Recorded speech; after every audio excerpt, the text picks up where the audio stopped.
Want to meet a revolutionary vegetable? Iceberg lettuce. Seriously.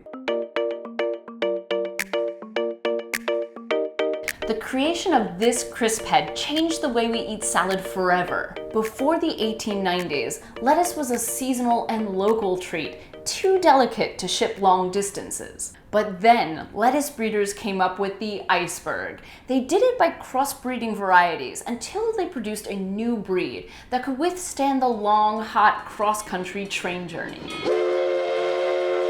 This new lettuce with sturdy leaves and a tightly packed head was named Iceberg, perhaps inspired by its crunchy, cool texture after chilling. It's not named after the boxcars of ice it was shipped in, as is widely reported online.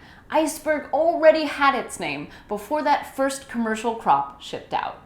Hey, before you go, click here to check out our sponsor, FreshPoint. They provide top chefs with top produce. And here for more videos on what your food really is and where it comes from.